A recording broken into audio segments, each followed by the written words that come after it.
What's up guys, welcome back to another video, hope you're doing well today. Today we are back on some Motocross Chasing the Dream early access demo, and the reason that we're doing this again is there's actually been quite a few updates since last time I've done it. So in the last 3 days, Michael has just pushed out a whole bunch of things. First of all, thing to notice is something that I was really pushing for in the video that I made, is now that your control the binds that you switch are now fixed. So for me, you can see on my controller overlay, I use my triangle on PlayStation to shift up and square to shift down, and I use clutch to circle to use clutch, which is a massive thing for me. It's just how I've played all of my motocross games over the years, Sim, MX Bikes, and now Motocross Chasing the Dream. It's also changed the power output of the 125 a bit, so the bike isn't as powerful as it was, which makes sense. 125 shouldn't be that OP. Clutch boost has been changed, so it's not as effective anymore, which is good, as it was a little bit overpowered as well. And the suspension has been changed so that the bumps don't rob your momentum as much, and steering as well has been made a bit more sensitive, so you can turn a little bit tighter. So today, we're going to do some riding around and really see how it feels. Now, I've completely missed this track in the first video that I've done on it, so we're going to spend most of our time, or all of our time, in today's video on this one, and it's really good. It's like a hybrid motocross, supercross track, very good flow going around it. As soon as I finished recording that last video, I hopped on here and just spun a few laps, and the track's really good. The only place that I can find fault is right there. That I can't look behind me. Maybe that's something for future, is look behind and look side to side. So that turning double before hitting this jump to my right it's a bit of a weird one. So because of the bike's in-air physics and how you get robbed of speeds on heavy impacts, it was near impossible to hit it well. The rest of the track flows super nicely. It was only that bit that was giving me some sort of trouble. So we'll do some laps. We'll spin some laps for you so you can see what's... Whoa, oh my god, almost Luke Mallory. So the clutch is still effective, 100%, but not as OP as it was. And I'm going to have to try and get used to things as well, because I got used to the extra powerful bike, which isn't the case anymore. Now, I was a little bit disappointed after my last video, if I'm honest, because I don't know if it was people just commenting before giving it a go themselves, just after what they saw. I saw a lot more negativity than I expected. I mean, I started the video by saying that it's a very early build of a game. It's not a big team by any means. It might just be Michael himself. I'm not sure if anyone else is working on it. And there's all sorts of changes that are going to be happening in the future. And people were just being like, I don't know if it's narrow-minded or what, but just saying it looks trash. But then you had complete opposite side of the spectrum where people were really enjoying it, saying that it already looks better than games like Legends, for example. And I've got faith, I've got hope in it. I think it could be something really good, and that nice middle ground between the proper arcadey games and the simulators. And I'm interested to see what develops. And I won't lie, after spending, I think I've got about an hour and a half-ish total play time on the game now, and I feel like I can already run some pretty fast lap times. It's not a difficult game to pick up by any means, but I think I'm in the same boat as everyone else, where they're really excited for the story aspect of it, just working your way up from the pro ranks. Oh, that was close. I need to hit that jump a lot faster because I'm used to hitting it at the old speeds. And then so far so good. Like it definitely feels like in the corners the momentum's carried a bit more. I don't feel like I'm rubbed quite as much on heavy landings. Oh my god. It's also changed the resets as well. So if I just press up on my D-pad once, it'll reset me in the same place. If I press down, I can set a marker and spawn there later. And if I just tap up, it'll spawn me in the same place. If I hold up, it'll set me at my marker, which is great. Nice quick changes, nice little quality of life things, which I think are quite easy wins for him. And there's been a daily update for the last 3 days, so all good. He's very attentive, he's on the ball. And yeah, just keep playing the demo, leaving feedback, and that's the only way that we're going to get the game to really grow and be something that we can all love and enjoy. I'm very excited to try some other tracks and bikes as and when they become available, because the 125, I won't lie, I think I made a comment praising the 125 sound in the first video, but after playing it a little bit more, it does sound a little bit lawnmower-y, I think is the best way, a little bit like a weed whacker. And I won't lie, after playing it for like 20 minutes straight the other night, I did have to turn my volume down because it was getting on my nerves a bit. So adjust the sounds a bit. Obviously the in-airs still can be a little bit wonky. Let me change my camera. So I'll try and do just a normal whip for you, so I can get it out, and then it's when it's coming back round, it's like your body moves to counteract it to bring it back. So there, but the bike doesn't really do what you want. Still a bit funky.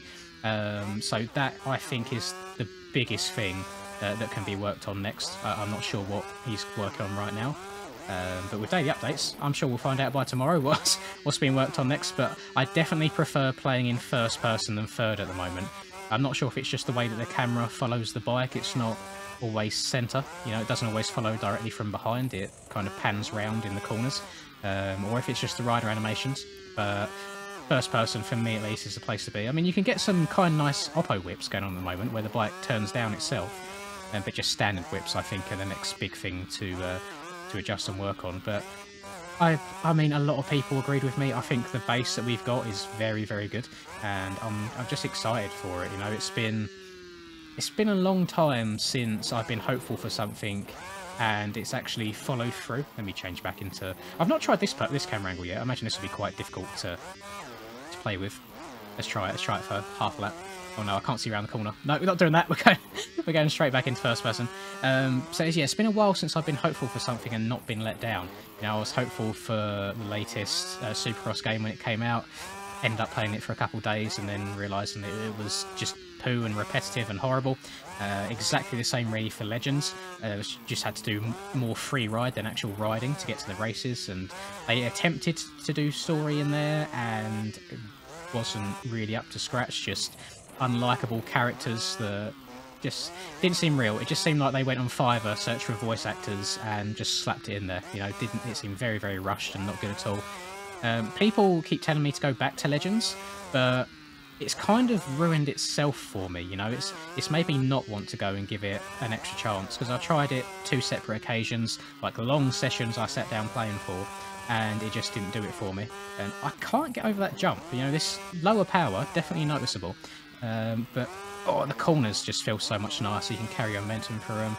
Oh my god! There you go. That goes to show exactly what I was talking about earlier with the changes to the suspension and adjusting it on these hard bumps. And there's going to be glitches. You know, the demo's not even been out for a week yet. But it's really good, positive stuff, and I really like it's given me Track Day R vibes with how attentive the developer is in regards to feedback. So Track Day R even... I need to do another Track Day R video actually as well. I'll get to that at some point. But the Track Day R devs, that's really hard to say.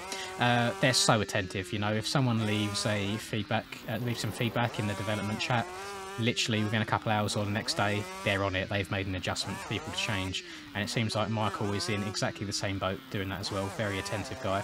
And oh, hang on, did I just see... Oh, hang on, I'm going to try and do an endo here, just look down. I can't see if is there a rider shadow, or is it only the bike? Oh, we'll see it going the other way. The shadows are facing this direction. Let me just jump and I'll look down in the air. I think there might only be a bike shadow. Either that or that I've got no head and it's just my arms. There you go. There's something else. That a little, tiny little quality of life fix would be quite cool. Shadows on riders. But it's really good. I'm really happy to see quite a few updates in there, and there's things that have been changed that I didn't even notice as a problem. So there's definitely some of you guys that have gone on there, given it a go, and left some feedback on. And I'm like a proud dad. I'm glad that we can work together and get something good, and I think it's going to be good as well. It's hard to sit on here for hours and hours right now, just because of the one bike and I think we've got three tracks. Got this hybrid one, a Nationals one, and a Supercross one. But I mean, as soon as there's some more content for it and we can test things out and people can make their own tracks, I think I'll probably spend a good amount of time on here, just as my casual game. You know, my casual game right now is Rocket League. I just find it easy to hop on and play now and then when I'm not in a super try-hardy mood. But this could be the new one. Right, stretch this bad boy out. There we go. I just had to actually downside the jump correctly and try and huck it. I don't know, maybe you guys can tell me, I've not experimented much. Is there much in the way of a preload on this game? Because I do the usual thing, you know, I'm doing the usual lean back and then lean forwards at the face of the jump, and I don't have a noticeable difference. I'm in completely the wrong gear. Yeah, let me know if you notice much of a difference. I should probably do some more experimenting and see, but we move. In terms of smoothness. I think the game's really, really good. I did try, so I was trying to record this earlier at the same time as...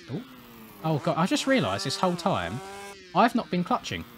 I've been using, look, on my controller, I've been using this button, which was the default one, which doesn't work anymore. I need to use this one, which is circle, which it will change and give me a better slingshot out of corners. I am such an idiot. Oh god, I'll probably actually be able to go over the jumps a bit easier now. Or maybe I need to change it, because the thing is, I only use clutch on sim and bikes to start, and that's it. I don't use it to change gear. I don't use it to give me like a little bit of a boost out of the corners. And it's a bit of a hard button to reach, actually. I play claw, so it's not as difficult for you normies. But yeah, still a bit out there. Maybe I'll change it back to default. I will accept defeat. I was wrong. Michael was right. That's L1 is the better clutch button. Move down to third, and that's it. So I've only noticed a couple of issues on this second time round of playing. So one being the rider shadow doesn't seem to exist, and then the other one being the impact on like some of the larger bumps or terrain to really robs your speed more than I would think it would. I can completely understand if you hit like a wall, for example, it will stop you dead in your tracks. But when you're just hitting kind of like larger braking bumps, I don't think they should punish you as much as they do. But positive side of things, I think the corners feel a lot smoother than they did first time round. He's changed the steering. I don't know if it's sensitivity or just how much it turns you, but it's like a lot more sensitive. Oh, I keep... Go on. I keep trying to come out of the corners in like fourth and abusing the clutch, which you can't do anymore, which you could do before the change. So again, something else that's positive that he's changed there, and it's just good stuff. I wanted to show off a little bit, because I don't think I'd done the gameplay much justice in my first time of playing, because it was literally live, you know, first impressions. I hadn't spent like 10-20 minutes riding around beforehand. I think now I've come to grips with the game a little bit more. I think I can do it a lot more benefit than I did the first time round, and it is just a genuinely like fun game to learn and go fast on. Now, a lot of people were saying they were getting motion sick watching me in first person, but I much prefer first person on this game than I do third. I'm not sure what it is. Maybe in the future we can get some just adjustments to the cameras, whether it be in the to the one camera by Michael if he adjusts it fully, or if he just gives us the ability to change it as we see fit. You know, like FOV sliders, moving the camera side to side, little things like that. Again, just small quality of life changes that I think people will really want and enjoy. And I think that might do it for me. A very short and sweet video. I just really had the urge to hop on the game again, and especially when I was scrolling through the Steam page and I saw just the number of updates that have been done in the last couple of days. I was super excited to do it. So if you haven't given it a go yet and you was a bit unsure, the demo is completely free, and that's what I'm playing right now as well. And if you do enjoy it as well, you can buy the full game for, I think it's $15 whilst the demo's out. As soon as the game is fully released, or as soon as version 1.0 is released, I should say, instead of demo, that offer won't be there anymore. So I believe the price will go up at that time. So if you want to go and support a potentially a lone developer, you'll have to let me know, Michael. I know you commented on my last video. Let me know if it is just you that's working on this. If you want to support him, by all means, go ahead and do so. And leave some good constructive feedback for the guy, because I imagine it's very difficult. I know the motocross community as well, I feel can be very hit and miss. Sometimes very helpful, other times a little bit on the toxic side of things. I won't lie, I won't sugarcoat it. That can definitely be the case. So I imagine it's very difficult for him trying to get a gauge on what's right and what's wrong to change in terms of the game. But go be a nice person, go show some love, give some good constructive feedback, and I think that'll do it for me. Hope you guys have enjoyed the video as always, and as soon as there are some more like really good juicy updates, whether it be to just physics or maybe more bikes and stuff in general, I will certainly bring them your way, because I do enjoy playing this game. And that'll do it for me. Hope you have a lovely rest of the day, wherever it is that you're up to, and until I catch you in the next video, peace. I'm working hard, I'm sacrificing my life, I'm sacrificing my mind, I'm sacrificing my sanity, but most importantly, I'm sacrificing my time. Boy, I feel fine, I feel like I am a king. Honestly, I can't complain, even with faith that's the size of a grain of some salt, I will still move a mountain and do what I want. I got salt to be for my